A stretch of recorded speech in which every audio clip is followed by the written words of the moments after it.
Hi, good morning, good afternoon, good evening, wherever you are in the world. A huge, massive welcome to Produce, Mix, Fix and Conquer. My name is Rich Steve Beck. I'm the founder of this community. So feel free to join us if you're not already on our Facebook community, which is facebook.com/groups/produce, mix, fix and conquer. And if you're on our Facebook community and want to check out YouTube, it's youtube.com/produce, mix, fix and conquer. So we've got a fantastic guest coming up very shortly, Mr. Jonathan Wyner. So he's a legendary mastering engineer who's mastered thousands of albums over the last few decades, including David Bowie and Nirvana, amongst many others. Jonathan is also the president of the Audio Engineering Society Worldwide, as well as being the education director at iZotope, as well as being a professor at Berklee College. So without further ado, Mr. Jonathan Wyner. How you doing, Jonathan? You good? I'm doing very well, thank you. How are you? Fantastic. Really good. Thanks so much for joining us today. It's an absolute honor to have you this evening. Oh, it's my pleasure. It's good brilliant to be connected, you know. It's good to be connected with people. Absolutely. How's things over there with COVID and everything that's going off at the moment? Well, I mean, as with many people, I'm pretty lucky. I've had enough contact with my family, with my kids, who are older kids. I've got a beautiful place to live in. I can go down to the seashore and get around. So it's been fine so far as that goes. But I do miss people. I do miss sort of traveling around and being together and sharing experiences and like just the improvisation that happens in life when we can be together. I miss it. So, but I'm fine. Thanks for asking. Fantastic. Good stuff. It's just great, like you said, though, how we've got this technology that we can use now to communicate with one another anywhere in the world, whereas maybe if COVID was 20 years ago, would we have been in serious trouble? I don't know. Yeah, it would have been really different. I mean, I don't miss jet lag, I'll tell you that much. But yeah, I've often wondered that, like, what would it have looked like? We would have probably stopped doing a lot of the things that we usually do. But nowadays with technology, we haven't had to. Absolutely. Yeah. It's incredible. No, thank you so much for that, Jonathan. Right. So like we've done with our previous guests over the last few months, if it's good with you, we always start off with this question, but what music did your parents play you when you were growing up, and what music did you get into yourself as well? Well, so I grew up in a household and a family of musicians. And so it was kind of, I was inculcated in the classics of like Western European classical music. You know, everything from Bach cantatas through some pretty modern 20th century classical music. My grandfather was a composer of liturgical and secular Yiddish art songs and also choral music. My uncle is a composer of sort of postmodern, but, you know, classical music. You would definitely call it classical music. And then they played me like Danny Kaye records. I don't know if you're familiar with who he was, but, you know, there's these great children's records. It was kind of like Danny Kaye was a Hollywood actor, but he was a triple threat. He was a dancer, actor, and a musician. And all the orchestrations around the songs that he would sing were kind of on the Looney Tunes sort of level of orchestration, like amazing big bands, amazing orchestration. So like Tubby the Tuba was one of my favorite records when I was 3 years old. But then I was living in New York City. And so in the 1960s in New York City, with a little transistor radio by my bed, there was a guy on the radio named Casey Kasem who would play the top 100, and I would listen to it religiously every year. And, you know, from the Beatles, who were also big in the house, through Michael Jackson and the Jackson 5, Sly and the Family Stone. But then the bands that started to really excite me were like the Temptations. Right.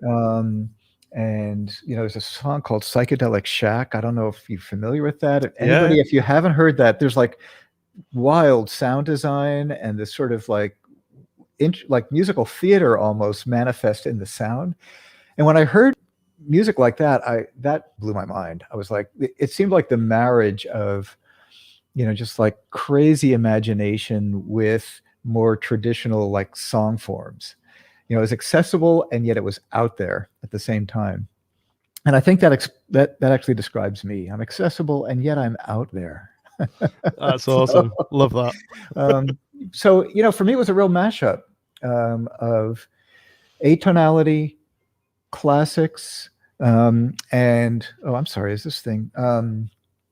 And also pop culture.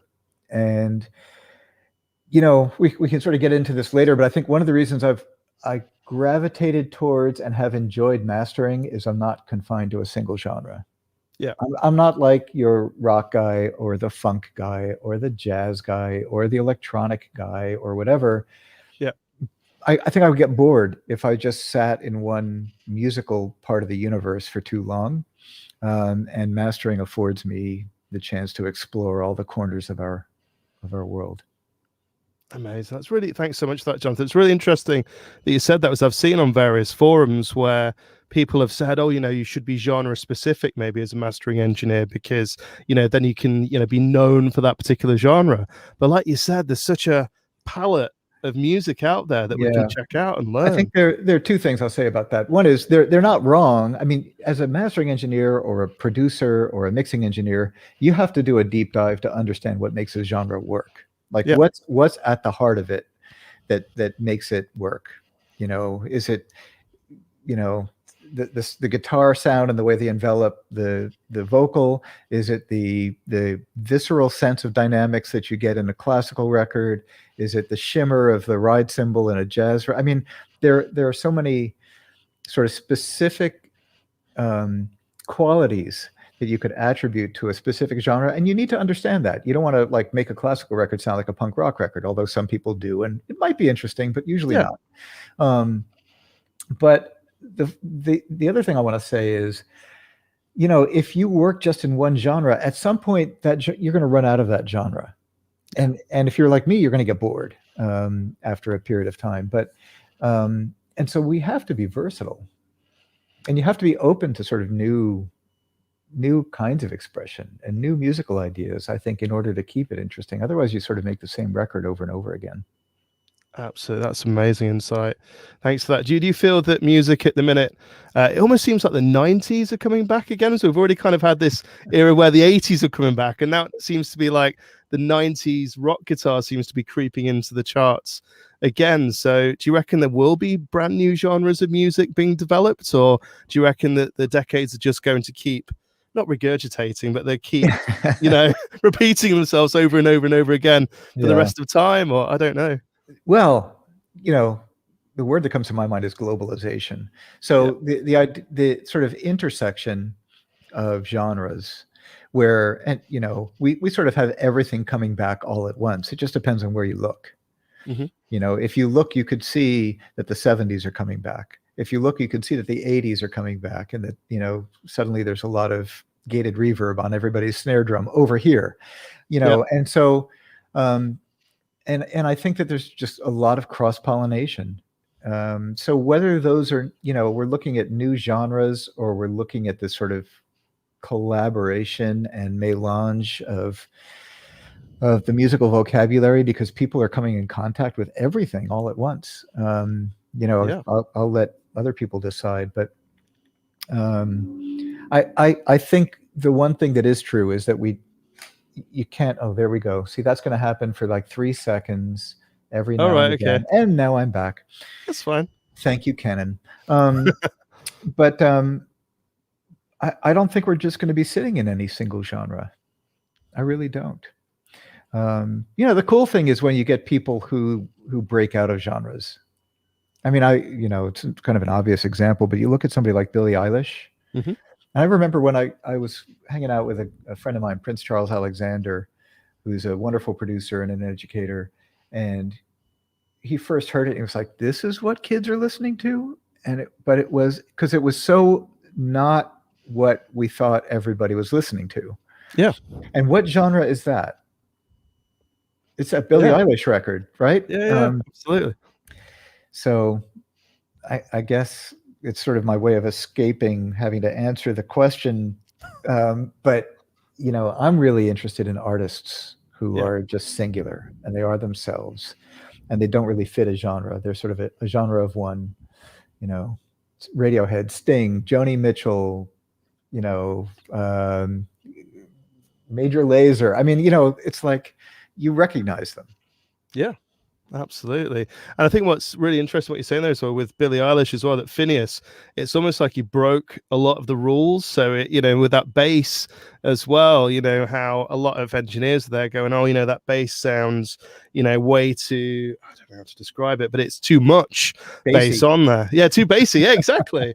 Thanks. But that's the only way to describe it though, isn't it? It's just crazy. But yet then they walked out with a load of Grammys, and then loads of people were complaining that they're recorded in a bedroom, yes maybe, but then they were professionally mixed and mastered elsewhere maybe, but it's like, as you said, if that's what the kids are listening to, then great, who are we to judge?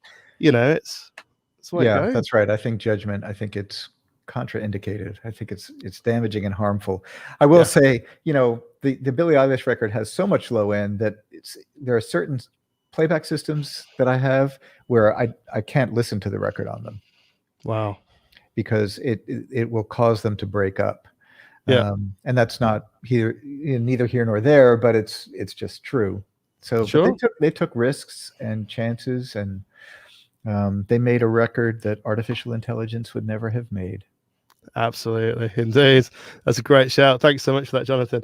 So we had a brief chat before we went live. So I understand that you did a degree in French horn composition, if that's right. Was French horn the first instrument that you checked out? But I also understand that you fell in love with synthesizers in the 70s as well. So what was your first instrument?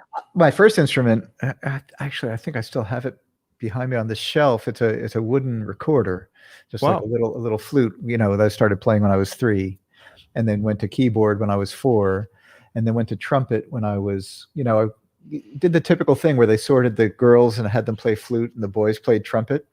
Yep. So I got introduced to the brass family pretty early on and made my way through all of the different brass family: trumpet, baritone horn. I've got a tuba over here too, but French horn is where I ended up through school, partly because nobody else wanted to do it. And I was like, well, I'll figure this out. And not only am I going to figure out how to play this French horn, but I'm going to make it sound unlike any French horn you've ever heard. So I got really, playing Mozart is hard, playing Strauss is hard, but I was more interested in totally deconstructing and getting weird with the instrument. And so I had a teacher who had an ARP 2600. And he played the trombone, and he had drilled out his mouthpiece and ran it through filters on the ARP. And this was like in 1970, 75, 76. And I was like, okay, that's cool. And so I started messing around and drilled out my mouthpiece with a Barkus Berry, like a ceramic pickup. On my French horn, I was driving synthesizers and mistreating the instrument. I was using old Electrocomp synths. So Electrocomp 101, 201, an 8-step sequencer, and just a 4 oscillator monophonic keyboard, and 2 4-track tape machines. Nice. And bouncing and making crazy weird music. And so that to me, that was the most fun. It was like the sonic experiments and the anyway, the creativity that the technology unlocked, and like going back to that Psychedelic Shack record, like that kind of creativity is what I was after, and so creating this sonic illusion. Oh, another favorite record of mine, and this may to this day remain one of my top 10, is Another Green World by Brian Eno. Oh, nice. Yeah, that record to me is in many ways the perfect expression of the idea that I'm always after, which is, like a lyrical experimentation using technology that refers to a pop sensibility, but it still takes you someplace else. And so anyway, so that's what inspired me. So after I was with analog electronics, I was into my career as a mixing engineer and a producer. MIDI happened. And, so 1983, 1982, this starts to introduce a whole new set of possibilities. Like I could take my pickup, run it into a device that would convert pitch to MIDI and drive synths with my French horn, like note for note. Mm-hmm. And do ridiculous sequencing. And I was trying to sort of get the machines to do things they weren't designed to do. And so, that sort of is the short tour through my relationship with synths, at least in the early days. There's another artist who I was really fond of named John Hassell, Hassell, who mistreats his trumpet with textures. He actually did some collaborations with Eno, but has had, a lot of solo records that he's done. Really interesting artist. Incredible. Yeah.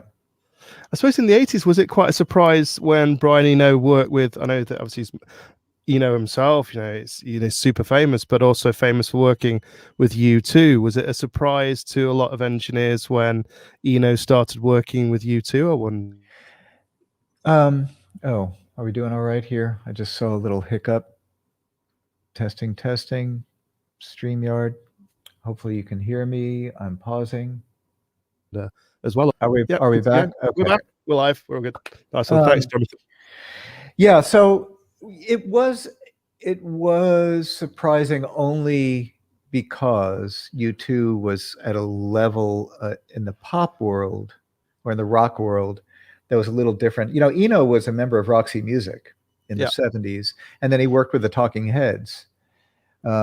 And so there was already, the sort of precedent of him being an influence on, and bringing sort of this innovation and texture into traditional or more popular musical styles. So from that perspective, it wasn't so surprising. And then he had his Oblique Strategies deck, which was sort of this philosophy of, or a way of sort of helping unlock creativity and facilitating process. And so there again, it wasn't that surprising to see him sort of create this way of making the unforgettable fire. Yeah. And so, in some small way, I guess it was surprising, but really, if you look back, there's sort of a storyline that kind of leads to that moment that's like, oh yeah, that makes sense. Yeah, absolutely. That's awesome. Thanks so much for that. So tell us about how you got into mastering. Were you a producer first, or were you a mixer first, or did you go straight into mastering? How did it all come about? No, mastering was a total accident. I didn't. My only experience with mastering was the first record that I produced myself that went to a record label. So it actually got mastered and cut on vinyl. It was like, oh, right, I have to sequence everything and put the tape together and put the leader in and space the tracks and then send it off. And then I got back this vinyl and I was like, cool. Sounds just like my record. So great. That's pretty much all I knew about it. I was offered a gig to work in a mastering studio right in the early days of digital, and I took it. I've been doing a lot of producing and a lot of mixing and a lot of recording, and I was doing I would say 1 out of every 10 bands that I worked with was actually going to release something, and the rest of them, they were just kind of doing demos and working on it. And in the mastering studio, everything was being released. So that meant like the quality of the record that I was working on went from here to here. So that was cool. It also meant I could work during the daytime. And that was cool because, I was getting a little burnt out on 3 a.m. and 4 a.m. sessions. But what's most cool about it was digital, because, back then, like just recording something digitally and playing it back was like a magic trick. And it was a system that was very fragile. And, you sort of had to really pay attention to what you're doing to get the thing to work and be reliable. And so you could invest in like the nerdy side of things. And you really had to learn a lot about the fundamentals of the technology in order to work with it. So that was fun. It was interesting. It was like, wow, this is cool. Not too many people are getting a chance to do it. And I was getting paid. and I got paid. When I first was hired, I was the QA engineer for another mastering engineer, which meant I got paid just to listen to music and learn what masters sound like and watch and observe. So I got basically an education on the job. Fantastic. Who was your mentor back then? Toby Mountain was his name. The name of the studio was Northeastern Digital Recording. And he was one of the first people he never worked in analog, and he just embraced the CD format full on right from the get-go. And what was cool about that is, if you tell a story like that, you're going to attract other businesses that are similar. There was a record label named Frico Disc. Right. I don't know if you heard of them, but no. They were a label. They were one of the first labels to basically say we're all digital at a time when there was no sort of precedent for that, and it really didn't make a lot of sense for major labels to embrace it. They were still selling a lot of LPs, and so they were like, we're all digital, and we're going to try to court forward-thinking artists. And so they were able to attract a couple of artists that were kind of pillars of the business. One of them was David Bowie, who was always like this innovator and thinking about what's next. Another was Frank Zappa, who was an innovator and thinking about what's next. And so we ended up allying ourselves with Frico Disc. They sent us a ton of work, and I got to work on all these records. And so that was cool. Right? Yeah, very cool. And like Sub Pop was another one of these records that record labels. They were a new label, and they were, I don't know that they released LPs early on. I'm not sure about that. Right. But yeah, we got really good at serving people who wanted to release in the new format. Incredible. What gear were you using back then as well?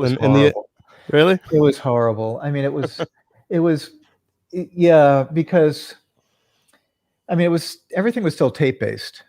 Like, computers with hard disks that could transfer data fast enough to do like a decent quality with 2 channels of okay sounding audio were, they just didn't exist. So we recorded, all of the processors that we used were designed to output a 1.4 megabit data stream that would get recorded on videotape. And so we would record to 3/4 inch U-matic video and then edit through this big console and sort of like do, oh gosh, what's the word? We'd sort of create albums by just building onto the tape one after the next, kind of like old tape machines. But videotape machines were prone to, like, the tape would wrinkle, there'd be some error or something like that, and we had a lot of failure that we had to learn to deal with back then. And then the editing system, I think the longest crossfade that we had was 33 milliseconds. Right. So we couldn't do anything, like anything that we wanted to do that was interesting had to be done by hand. Like, come out into the analog world, like manually do a crossfade and then like edit it into the existing record. I got really, really good at editing, and really good at editing like in the gaps between things back when it was hard to do. So there's this thing called a Sony PCM 1610. Right. Was the name of the recording system, and the DAE 1100 was the name of the editor. But it was horrible. I mean, it was so, it was so constrained. You had to be inventive and innovative if you wanted to do anything interesting and sort of figure out these workarounds. So that was kind of cool. But, frankly, I would never go back to that. I love the fact that I've got these big buffers and I can do anything that I want to do that I can imagine. With a modern DAW. That's crazy. Are you what DAW are you currently using for your mastering work at the moment then, Jonathan? I'm still how shall I answer this? Sequoia has been my main platform for probably 18 years. Or 17 years. And that's been great. It's a great it's kind of over-engineered in some ways for mastering, but it's like there are no limits and limitations. It's really fantastic. It's great as a plugin host. It's great as you can work in the box or out of the box. It's great for archiving. It's, generally speaking, been incredibly stable and reliable. Yeah. And the only downside is I have to work in Windows, but for everything else that I do, I'm on the Mac. But for my mastering work, I'm working on a PC. But I almost treat it like an appliance, right? I mean, it's not like I'm using the PC for everything a PC can do. It's just my Sequoia host. Yeah. I think I see signs that might change. It's frankly not really changed that much and hasn't been that well supported over the years. But so I know a lot of people are using Reaper now. Yeah, they are. Interesting. Yeah. And I'll move to whatever I need to move to whenever I need to make the change. But I also sometimes do use Ozone as a standalone if I just need to do a little sort of brushing up. And yes, I work for Isotope, and so take this all with a grain of salt. But as the standalone application will act as a plugin host, and if I just need to do a little sort of simple work, breathing on something, all in the box, I'll be in that platform. Amazing. And Ozone, thanks for sharing that, Jonathan. So yeah, what now you've mentioned Isotope, maybe let's explore that. So with RX8 as well, what an invention. Yeah. It's crazy. It's so intuitive. It works. So many engineers love it. And I know that I've got quite a few Isotope plugins myself that I use from time to time. But again, it's like Ozone 9 as well with the this is really interesting. So I do mastering, so I'm at amateur level where I'm going into intermediate level, and about to go full time as well. But I sometimes am weary when clients approach me about AI. So I've seen you have conversations with other engineers about AI, but it's really interesting what you said, how AI can actually be quite a useful thing, maybe as like a reference for people to use. So maybe if you could tell us a bit more about how AI can actually be more of a help than a hindrance. And as I know a lot of mastering engineers kind of have obviously got their thoughts on it, but it'd be great to hear what your thoughts are. That's a bit of an understatement. Maybe let's take all the morality out of it, because I think rather than it, just as an opening statement, if you treat technology as a crutch or sort of lean in too much to the automated sort of aspects of any technology, that's where you get into trouble. Yeah. And that's where it becomes kind of uninteresting and frankly unhelpful. And I think that a lot of people, when they have trouble with AI systems, it's more about the potential erosion of the quality of the work or the impact on the economy around the engineer's work. I think those are sort of the angles that worry people, and I understand all that. Sure. The same thing was said of MIDI. Like when MIDI first started, everybody was like, well, all of the violin players in the world are going to be out of work because now there's going to be MIDI orchestras. Yeah. Is that actually what happened? No, that's not actually what happened. In some cases, there might be some like theater orchestras that were replaced by sort of virtual machines, or playing, but people had to arrange and compose that music. And it also opened up so many other possibilities for musicians. So yeah, things change, maybe that. And so if you look at this new technology, AI, through that lens, especially in the context of creative pursuits, AI is really good at helping us either understand things that are maybe hard to understand, or like we can gain insights by looking at trends in audio and or analyzing signals and understanding something about the signal that wasn't totally obvious to us before, or maybe it does give us a shortcut to finding a resonance or what have you, or it allows us to do things that are ridiculous and absurd and impossible previously, like unmixing signals. Yeah. So you take a full mix and you can actually, pull the vocal out of it and tune it after the full mix is done, or take the drum track and use it as a control signal for the sidechain on your compressor, even though the full track is mixed. It unlocks a lot of creative possibilities and does offer the potential for understanding something about the audio.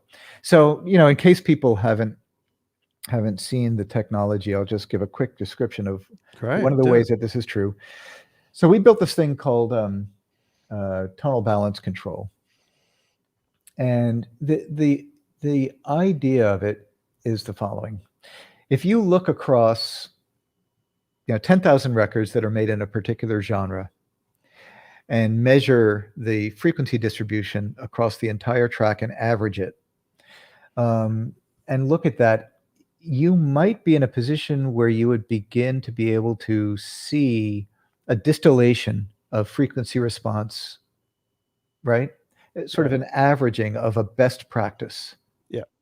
Now, it doesn't mean Billie Eilish doesn't have to follow that, right? You don't have to follow that, but it could be an interesting point of reference for you, especially if you're working in a studio where, you don't have a great room, it's not very well treated, you have monitors that don't show you the low end very accurately. You can look at your work through that lens, and at least it helps you understand like the difference, right? So this gives you a point of reference and some insights about your audio that you couldn't get if you just were listening to one song as a reference or two songs as a reference. So in that way, this is sort of the machine learned version of a bunch of data. Yeah. That's valuable. It doesn't mean you have to follow it literally. And some people will, and those people are people who I would say, stimulate your imagination, try some things, and turn off the display, and then come back and compare and learn something from it. So that's the kind of thing that I mean when I say that AI-driven systems really provide some value that we never had before. Yeah. So it's very cool. And then like the deconstruction, the ability of a machine to recognize the signature of a sound that's mixed with other sounds is amazing. Absolutely. That's fascinating. Thanks so much for that. What I was trying to think. Yeah, I was with a client once, and a client sent me over a mix, and I said back to them, I said, can you raise the vocal up in your mix? I said, oh no, I've not got time, won't be able to do it for 3 days. And I'm sure you can tell me, Jonathan, I can't remember which plugin it was on Isotope, but I went to is it the balance? It shows up both in RX8 and in Ozone. So there's the master rebalance in Ozone, and music rebalance in RX8. And it worked. It was voodoo. It was crazy. I was able to fix a mix that I made in 1982 that I lost everything but a bad 2-track with too much reverb on the voice, and I want a little more of the dry voice, and suddenly I was able to fix that. That's incredible. How cool is that? That's very, very cool. Absolutely. Yeah. Thanks so much for that. Brilliant. So tell us about some of the amazing albums that you worked on. So I know that you've briefly mentioned Sub Pop. So tell us about working with Nirvana on Bleach. Tell us about that, Jonathan. Well, this is actually, I don't know. Hopefully this isn't false humility or whatever, but I find this story so illustrative and something that taught me something. So I did a bunch of work for Sub Pop. They used to sometimes they sent us masters on DAT. They were using a Diaxis system, which was an early digital editor that didn't sound very good. But anyway, they also sometimes sent us boxes of reels. And I remember one day, and this was probably late 80s, I unpacked a box, and there were 3 records. One was a record by the Screaming Trees, which I loved. It was very cool.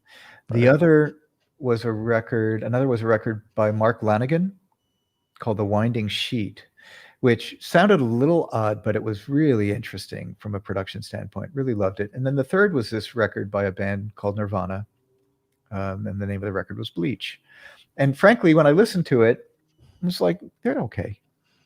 I didn't, and I had no notion of what they would become. It was, sonically, it was very consistent. It didn't require a lot of adjustment from track to track. I remember being very taken by how articulate the top of the cymbals were, and I think that was a little bit of accentuated by the early digital A to D converters. But I just had no idea. And then when the next record came out, when Nevermind came out, what I said to people was, that's why I should never be an A&R, because I just didn't see it. I didn't get it. I like the other records better. Anyway, but it was fun. I mean, it was, it was always like every day was like Christmas. Get a box of reels, open it up, and see what gift someone sent you, and that was one of the gifts that was sent. It was Amazing. quarter inch. It was probably, it probably was 15 IPS analog. Wow, that's incredible. Thanks so much for that. Tell us about Bowie as well. So with the Bowie mastering that you've done. Well, yeah. So this to me in many ways is like a pinch me story, and still to this day will be one of the things that's just made me happiest to have done and to have been in the middle of it. I was a big Bowie fan when I was a teenager. He's probably 10 to 15 years older than I can't remember right now. Yeah. And so, really interesting. Actually, I remember, I'll tell this story. The first record I bought with my own money as a little boy was Space Oddity. Nice. Which is the record with Ground Control to me, that song. Yeah. And it had a poster inside, which was Bowie in drag.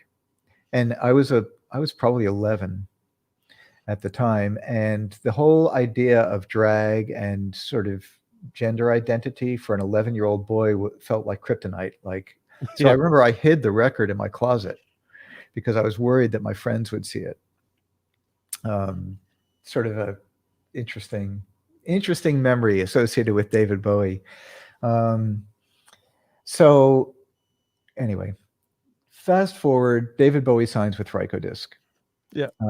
And RCA actually put out first versions of his records on CD. They basically took the LP masters and put them out on CD, and they sounded horrible. And he was like, we're going back to the original masters, and we're going to make the best versions of my records that are possible in this new format. So we received boxes and boxes and boxes of David Bowie 2 tracks, like the mix, the LP master, the cassette master, the 8-track master, the mix copies.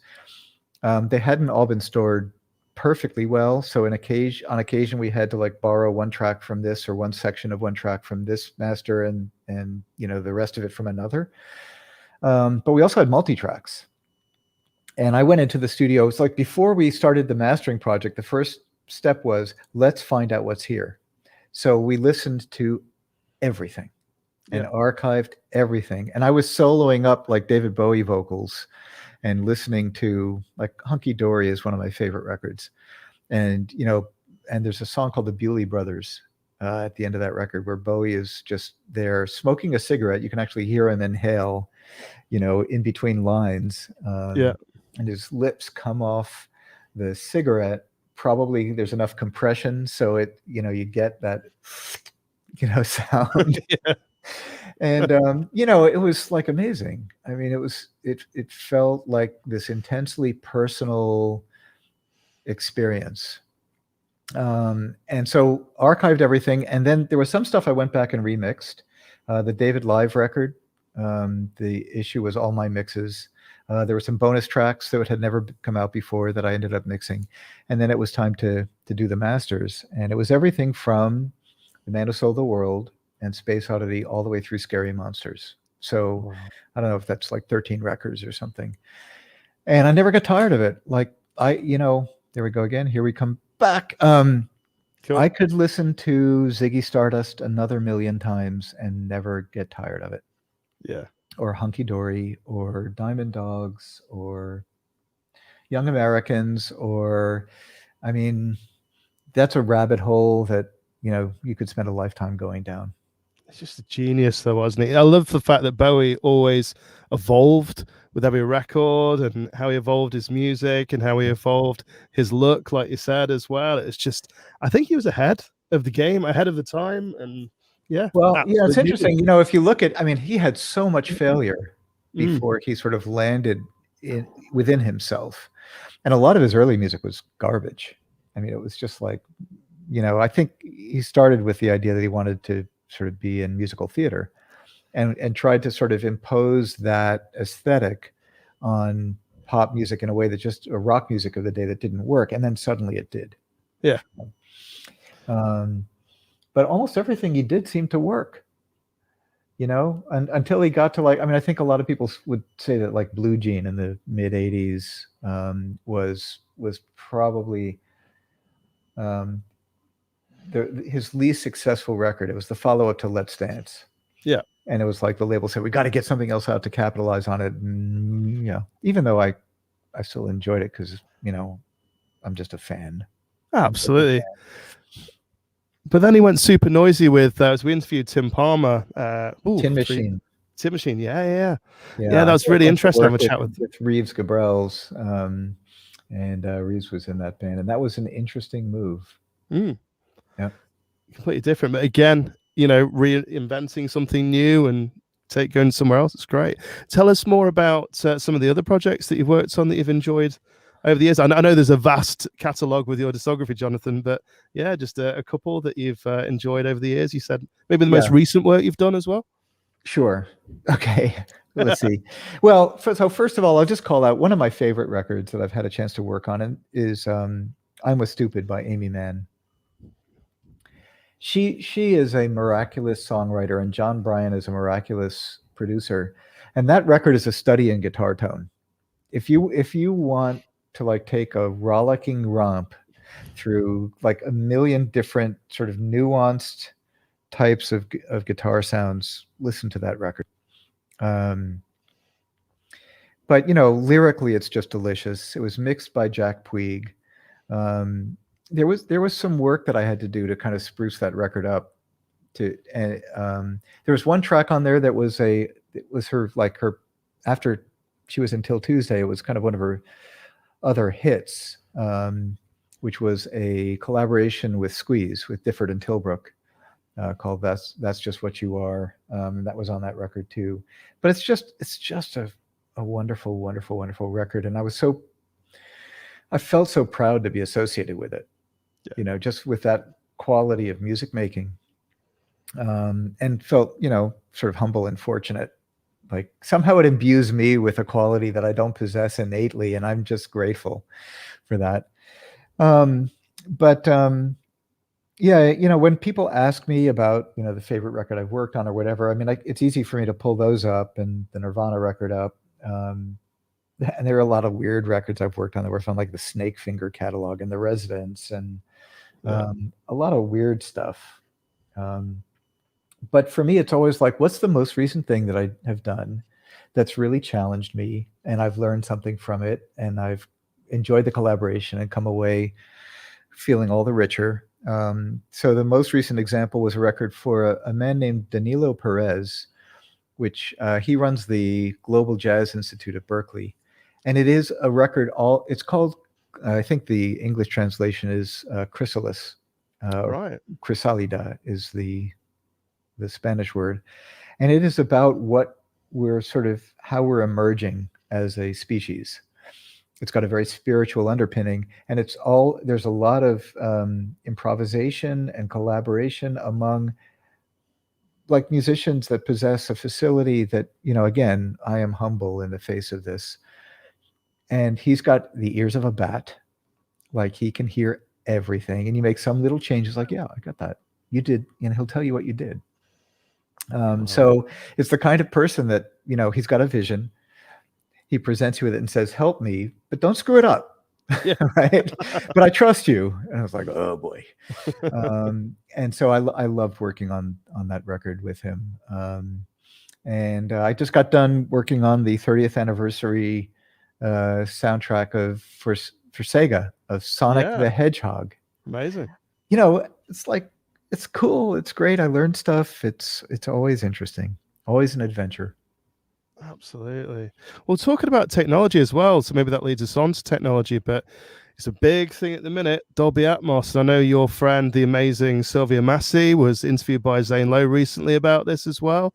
And I know Sylvia and other engineers have embraced this relatively new technology that's been out in the cinemas for a long time, and Apple are really pushing it with spatial audio. So what's your take on it, Jonathan? What are your thoughts about the format, and is it going to be open to everybody? Everyone's talking about it, you know. Well, they're making it easy for people to partake in a binaural render of spatial audio, which gives you a sense of spaciousness. And I'll give you two answers. And I'll start with answering your second question, which is I don't know. Yeah. I don't know if it will take off. I've been involved in surround and multi-channel versions of audio for decades. And I love it. I mean, it's so much fun to work in more than two channels. You know, I mean, I admire the craft of somebody who can create a clear and well-balanced mix in mono. And stereo is a little bit easier, but you still have a lot of masking and so on. When you start opening up the stereo image, a lot of the collisions and problems go away. And so your creative choices are, much broader, much wider. So from the perspective of the creative, it's really fun. It's awesome. The problem is it's expensive. You got to put up more speakers if you're going to work in speakers, and you have to, there's more time involved. I mean, this was one of the problems with 5.1 for music, is there, you have to spend a few more $1,000s to prepare your assets. And with immersive, it's kind of the same. So there's a little bit of friction from the artist side. And if the artists think they can make more money from it, then maybe they're inspired to engage with it. Now, from the consumer side, I just don't know. Yeah. I think in this case, the tail really does wag the dog. The tail being the consumers.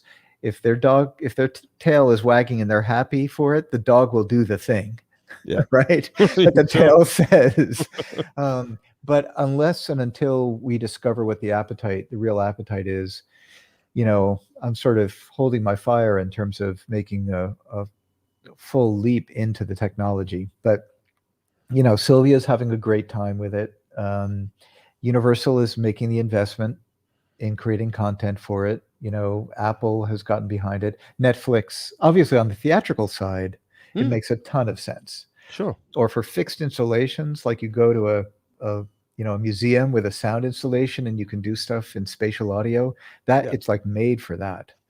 But again, for somebody on the tube, wearing can you imagine? Well, I can. I wonder if it will be an attractive option for people or not. I don't know. Like, how would you feel about having stuff whizzing around your head when you're trying to get ready for your day? Maybe you'll love it. Maybe you'll love it. Absolutely. And what I've done recently as well, I've got I use a couple of DAWs, but I've recently got hold of Nuendo, because I know Dolby Atmos is in there. So I thought, you know what, I'm just going to, I forgot what it is that Waves did, like their head tracker. Yeah. So I decided to try it out in headphones and give it a go on Nuendo and see what it's like on there, just to test the waters, But it does open up a lot of fun things for us to try out as audio engineers as well. I think just posted something up. Yeah, I see the note. I'll respond to that in a moment. Good for you for investigating it. And I think we owe it to ourselves, kind of like what I was saying about machine learning and AI too. Learn about it, familiarize yourself with it, figure out where it fits or doesn't fit into your world and your workflow. You don't want to empty your bank account on something just to take a gamble. No. But pay attention, because it's it's going to offer something, even if it just offers creative possibilities in the context of mixing, in stereo mixing. It's funny. I see Pablo posted a note saying that 5.1 in Dolby Atmos is an illusion. Of course it is. All of recorded music is an illusion. I mean, it's like this. We create this illusion in the air. So, but But I will say that multi-channels does open up a lot of possibilities, having more than 2 channels. I think I will, from a personal perspective, I prefer having a channel-based format rather than something that's rendered out, just from the standpoint of clarity and performance. Like if you had just 7.1.4 and put, streams out, it's going to sound better than having a 22.2 that's folded down to 7.1.4. Yeah. Because of the nature of the renderer and the approximate location and space and some of the small changes that happen. It does get a little blurrier, but now I'm just talking like a nerd. It's great. No, so for the engineers, it's brilliant. But for the cost, though, like you said, if it's 22.2, good grief, how many speakers would you need to buy? And the cost. I went into a 22.2 room in Japan, the NHK room. Yeah. It was a peak listening experience. Wow. Like, oh my gosh. I mean, it's called immersive for a reason. It's like you're bathing in it. It's all around. You don't have to fill in the gaps in the sound. It's just like you're inside the record. That's not always a good thing, but anyway, it was a great experience. But I think most people are going to experience binaural. And in fact, I suspect that we'll see some production tools that allow us to work into headphones. Yeah. And that's going to be way easier, for everybody. It's going to be cheaper. Yeah. And when it comes to translation, you could also make an argument that if you had a great set of cans representing binaural, and that's what people are going to be listening to, the translation may work better than going from, a 7.1.4 like big mastering environment to cans. But I'm sure there are differences of opinion about that. I think that it's just about having fun with it initially to start, like you said, just kind of just understanding it, getting educated about it as well, because maybe, I don't know, that maybe some engineers are kind of worried about it, that they're going to have to maybe relearn how to do their job potentially, but I can't see it changing everything. I think it may be just a really nice added extra for us all to maybe try out. And, there will be specialists that do their job, like you said, for movies and, and that sort of field, Netflix as well, which is so cool. But Jonathan, thanks so much for that. Tell us about being president for the Audio Engineering Society as well. So I know that's a recent thing that's happened to you. So it's happened to me, yes. Yeah, absolutely. So it's an incredible role. And to tell us about your job over there, and also tell us more about AES and what the benefits and the advantages are to engineers. I mean, it's funny when you say AES to people, a lot of people, there are a lot of different versions of what that means. Yeah.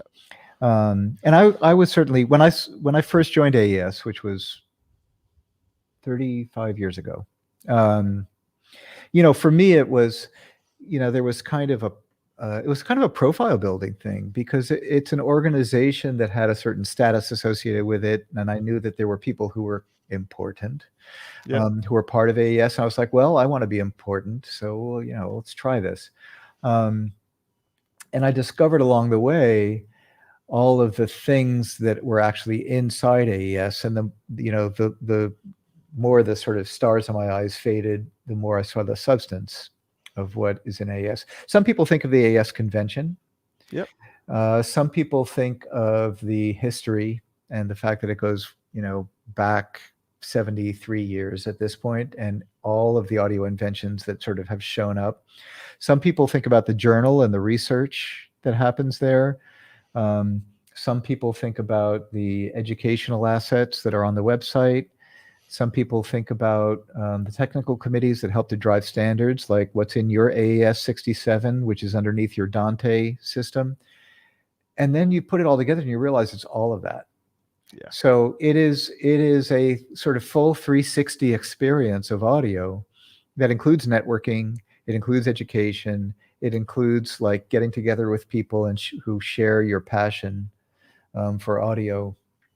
And many people just come in contact with one aspect or another of it. But as president of AES, I get to see all of this that's happening, and we we're an amazing community. A lot of the work is volunteer driven. We have a fairly small staff. So it is really sort of like, what are the members interested in? What are the members doing? So we're doing a ton. We've got a modern music production event coming up next week. We've got a mastering academy coming up in September. Wow. That's kind of like everything from intro level all the way through some sort of graduate level topics. To be a lot of interesting information there. We've got our first in-person show in 2 years coming to Las Vegas in October, and also an online version of that. So it's going to be 50-50 in person, and then the following week it'll be online. So if you can't get on a plane and go to Vegas, you can still have an AES experience. One of the main pillars for me this year, I've got a few things that are important to me. One is expressing this sort of the cutting edge work that's being done in and around audio that exists within AES, because I think people need to know like what's coming next, and you see that at AES. But the bigger thing for me has been around diversity, equity, and inclusion. Right. For a lot of reasons, not the least of which is that there are a lot of people that are doing interesting work in the world of every identity. And if they don't see themselves in the AES, they don't sort of feel enfranchised as members, and like it's easy for them to kind of come be at the party, so to speak. Yeah, absolutely. And that's a problem. Or it's a knot to unknot, a problem to solve. So we're doing a lot of work to change ourselves, change the organization, and be a more inviting, more inclusive, and more representative organization.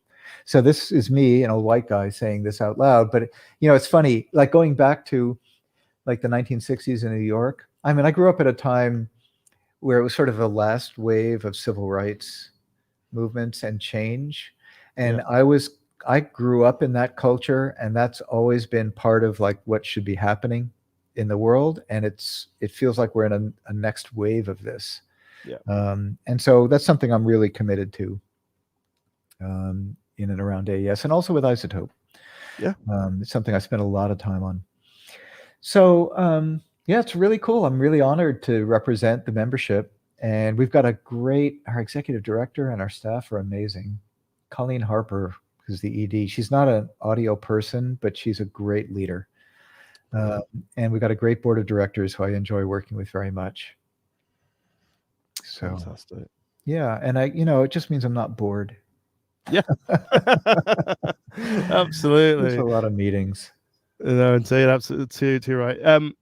I think you said it yourself, though, it's all about inclusion, and we've seen it over the years as well in audio, with audio engineers and producers, mastering engineers, mix engineers, that we're starting to see, maybe, if you agree, like more female and transgender and all the other categories as well with gender.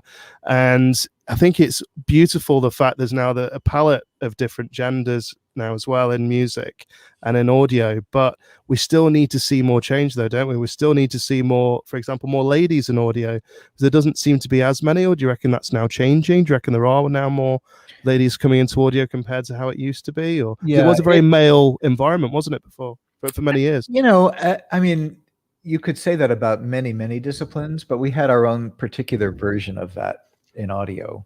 Yeah.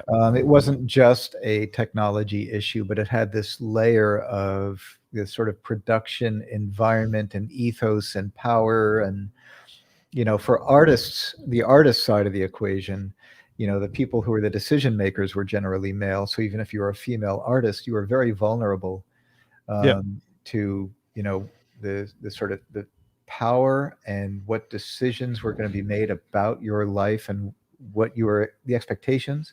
But in audio, I think for the longest time there were people who basically said, well, women don't belong here because things are going to transpire that they shouldn't be exposed to or that they couldn't handle. And that was problematic on so many levels. And does that still exist? Are there vestiges of it? Sure, of course there are. Do we have Yeah. a lot of sort of ingrained bias in terms of how we interact with people, the way we evaluate people, the requirements that we put around gigs? Absolutely. And I don't think we're going to fix it next year. It's something that we have to continue working on over time. But remember, it's not just about gender. It's about all kinds of identities. Every country has their own struggles with different languages, different cultural identities, and how they evaluate people. Sure. There's different sort of physical capabilities that we evaluate one way or another. We're not perfect.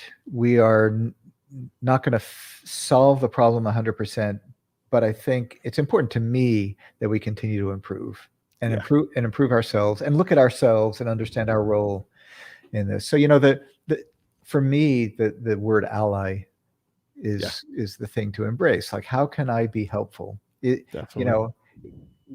How can I empower other people? And actually, that's one of the things I really love doing with AES, is being able to sort of create a possibility for somebody to inhabit a role and to get the heck out of the way and let them do the thing that they're brilliant at doing. And it's not up to me to sort of judge it. Sure. That's been really, really satisfying. I don't want to be a gatekeeper. I want to be a facilitator. But yeah, we have to do better. I'm going to say something that out loud that is just really confusing to me. I only know 2 mastering engineers of color. Really? Yeah. Wow. Yeah, Herb Powers and Tony Dawsey. And I wonder about that. And I don't know whether that's a shortcoming because I don't know. Or Shane Slack. I'm sorry, 3. Yeah. It feels a little tokenizing to say that, but there are many women who are proven mastering engineers. Absolutely. And are people who are gender fluid. Yep.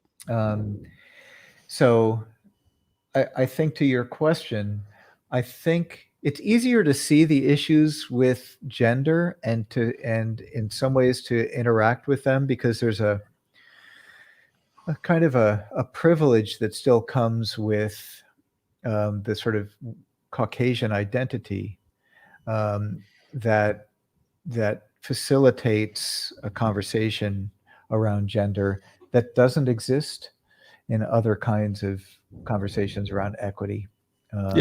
So, we're struggling with all of that culturally, and we're doing what we can with AES as well. Absolutely. In audio. Thanks so much, Jonathan. That's absolutely fantastic. I love the fact that you said facilitator, and that's the way that you work. With AES as well, how many countries do you cover well? With I don't know. Roughly, I don't know. Over 100. Wow. Yeah. Incredible. That's so good. Yeah. And as I know that different countries, I think it's MPG over in the UK that we've got, and then at AES as well. So personally, as an engineer, I want to dive deep into the Audio Engineering Society and find out what your company does. And obviously, as you said, it's been long-standing for 73 years as well, which is absolutely incredible. Hell of a lot of history. Yeah.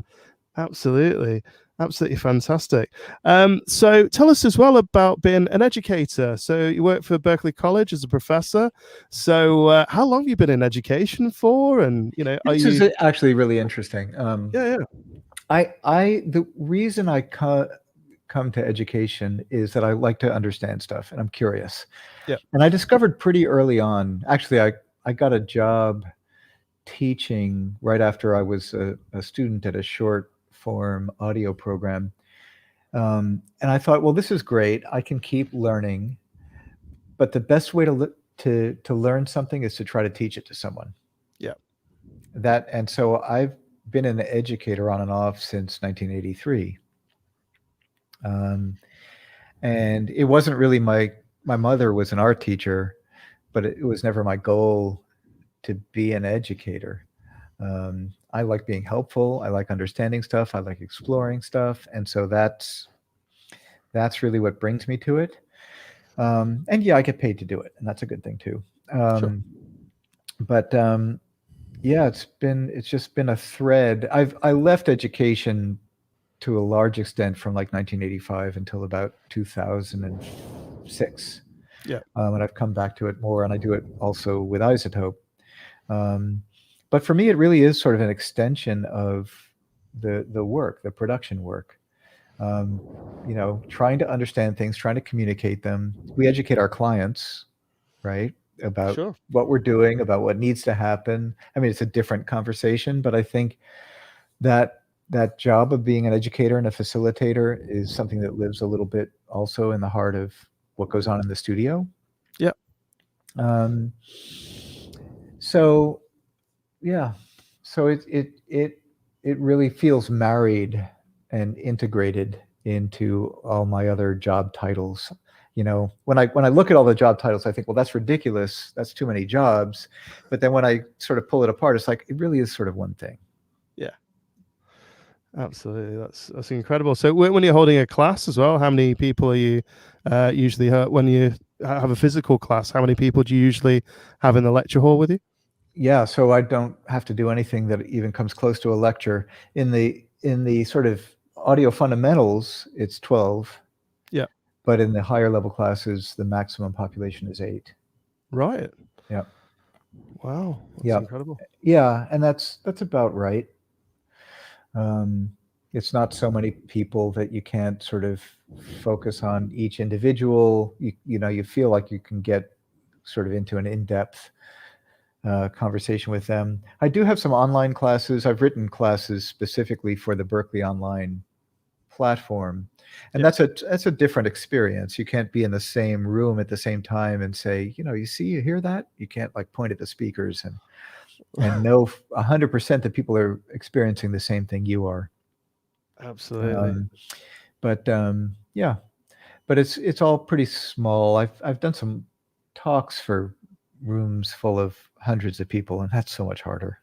Yeah, indeed. Thanks so much for that, Jonathan. Tell us as well, maybe another hot topic as well, your thoughts on stem mastering. So I know that a lot of people are kind of thinking, is it mixing?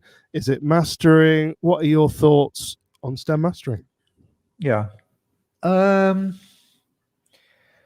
So my preference is to collaborate with somebody who has an artistic vision, right? And so whether it's a stereo file or stems summed into stereo, that's my starting point. Yeah. I don't want to assume that I'm going to unmix your mix in order to master it. Stems are handy. If somebody wants the a cappella version and the TV track, I can just mute those and do another bounce with some minor adjustments. So that's handy. But if I mean, I never minded if somebody has stems in their back pocket and I'm working on something, I was like, man, I wish the drums were a little hotter, for them to say, I've got stems. Okay, great. Yeah, it's a good, it's a good practice to sort of print your submixes. Yeah. But at the end of the day, I'm listening to all the music as a whole.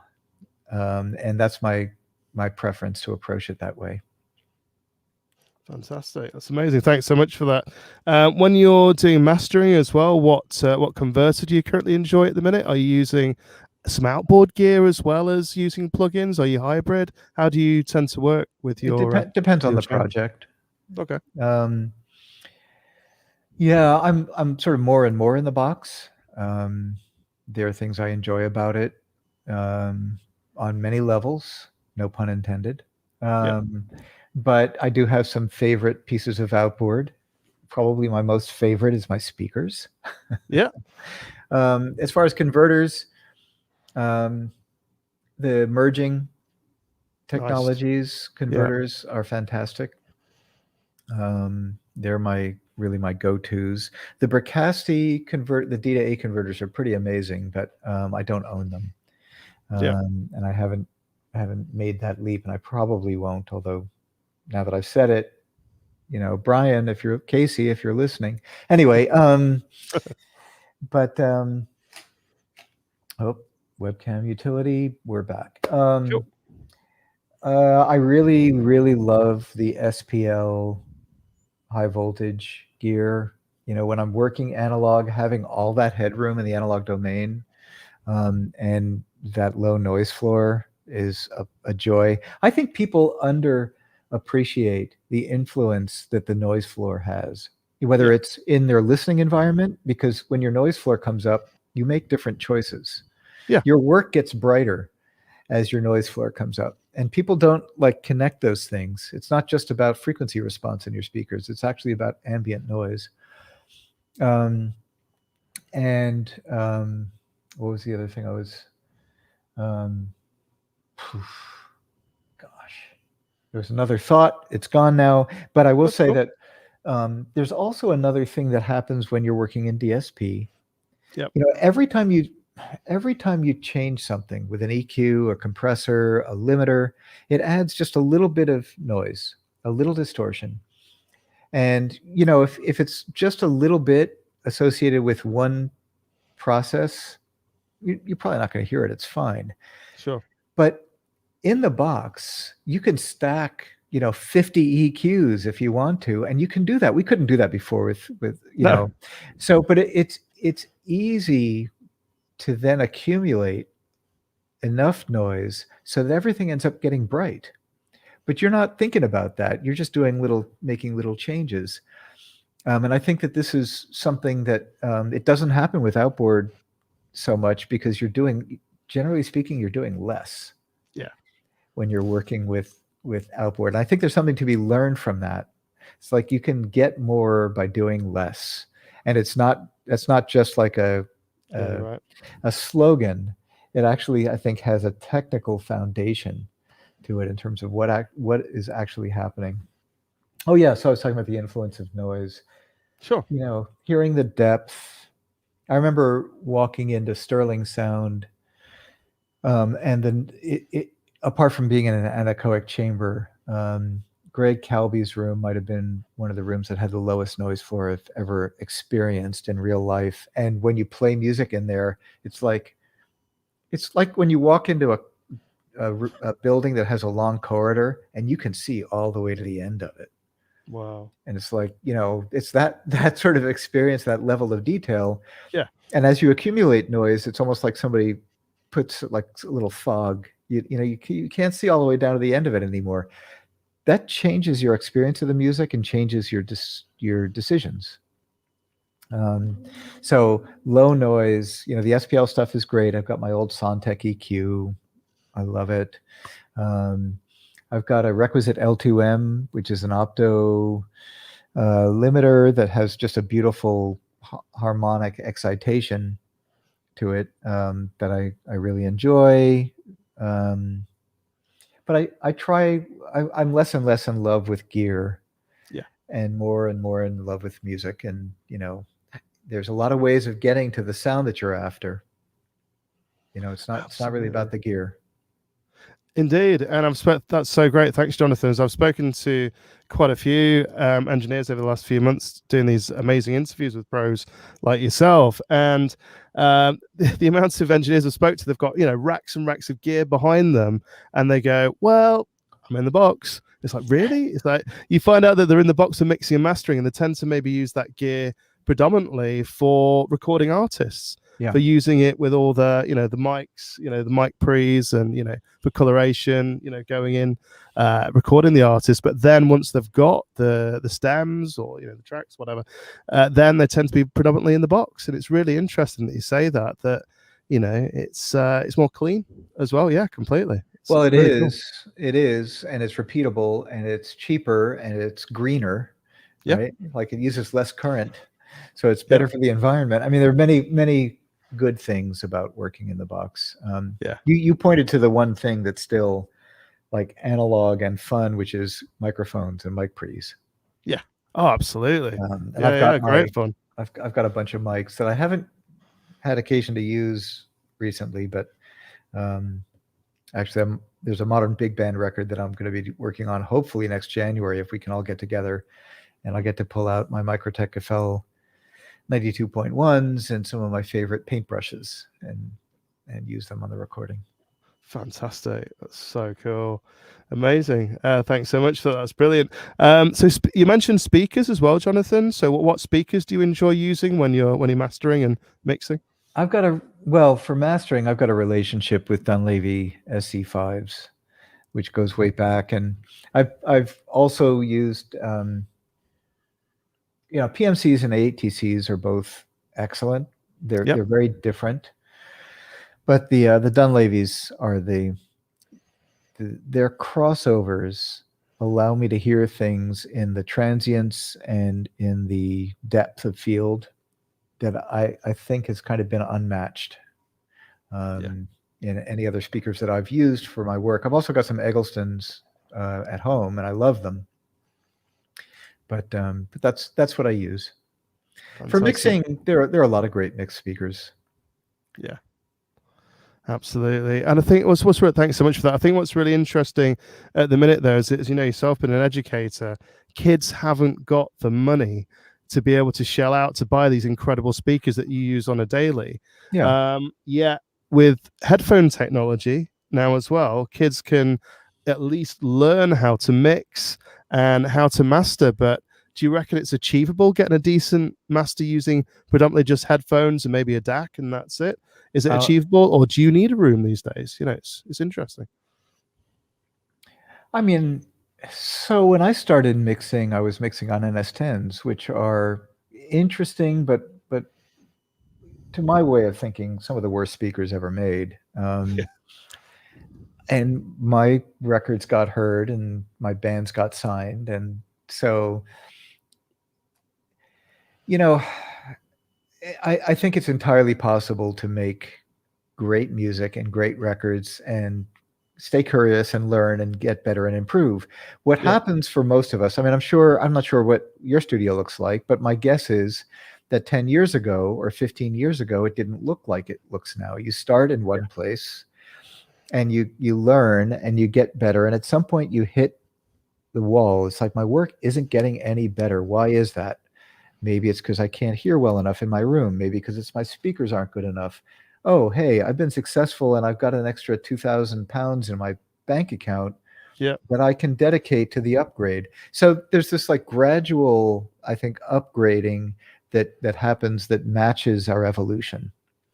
And I think, it's a mistake for young people to look at my studio and say, oh, I need a pair of speakers larger than a man to make great records. No, that's not where we start. That's not how the growth happens.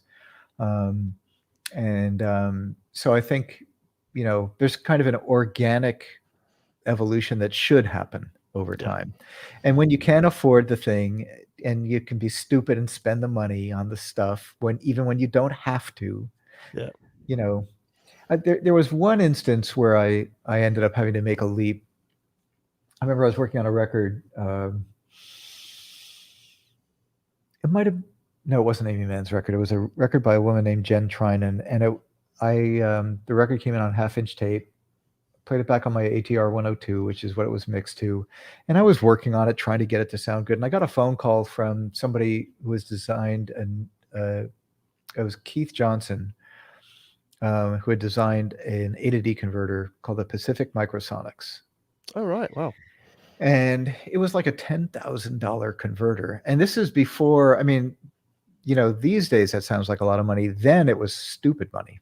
Yeah, sure. And so it was like, I'm traveling from New York up to Gateway Mastering in Portland, Maine to see Bob Ludwig. And I've got this thing and I could stop by for a few hours and let you hear it. So I made the mistake of saying yes. And he brought it in, we set it up. I unplugged the cables from my tape machine and went directly into it. And the record already sounded better than without any of my treatment. Yeah. Which either means I was doing a terrible job, or more to the point, this thing was like compelling. And I just was like, let me go call my bank. I have to buy this because it made a meaningful difference in my work. Yeah. And it was probably whatever, I survived.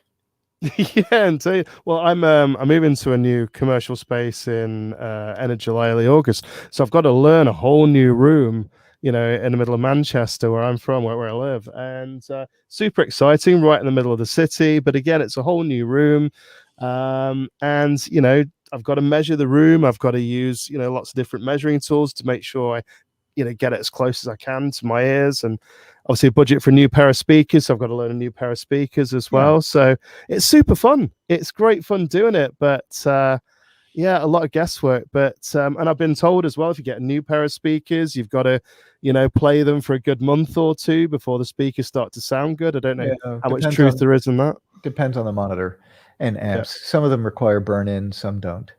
Yeah. Absolutely. It's just absolutely incredible. No, well, thank you, Jonathan. Thanks so much for your time today. I really appreciate it. It's been an absolute honor chatting away with you. Before you go, tell us what's next on your journeys. I know that, you know, you've got AES on the go, you've got Berkeley on the go, and Isotope, but yeah, what's next for you? So, you know, I'm interested in sort of trying to figure out what might be next. Yeah. So whether it's in my work at Isotope, or I've actually got a sabbatical this fall where I'm going to be spending time investigating physical interfaces in music production. You know, we've got knobs and faders. Those are pretty cool. QWERTY keyboards and mice don't work for me so well. I have to use them. You know, what are some of the new sort of gesture-based technologies that actually might help facilitate a more, you know, recapture some of the performative aspects of music production? And then at Isotope, we're sort of thinking about using machine learning, using cloud technology. You know, what are some of the new capabilities that we can drive that we never had before? So, you know, that's what gets me excited and kind of what gets me out of bed in the morning, apart from my cats and going for a run. You know, hopefully I'll be coming to a town near everybody who's watching this video, and I'll get to meet everybody. And yeah, you know, I've got some invitations to do some traveling this fall. We'll see if they come about. Fantastic. We'll see. And I can't wait for the phone to ring and see what record I'm mastering next. Yeah, absolutely. It's so fantastic. But Jonathan, really appreciate your time. Feel free to hang out for a minute or so after we finish this live as well. But thank you so much for your time. Thanks to everyone that's joined as well. So Pablo, Manon, yeah, thank you everyone. It's been absolutely fantastic learning about your journey as well, Jonathan, and where you're at now and where you're going in the future as well. But yeah, thank you so much to everyone. It's been great. Thanks for your enthusiasm and inviting me, and everybody who's watching. Just enjoy your work. Remember to be happy that we get to do this at all. Absolutely. Yeah. Brilliant. Thanks so much, Jonathan. Take care. You too. Thank you.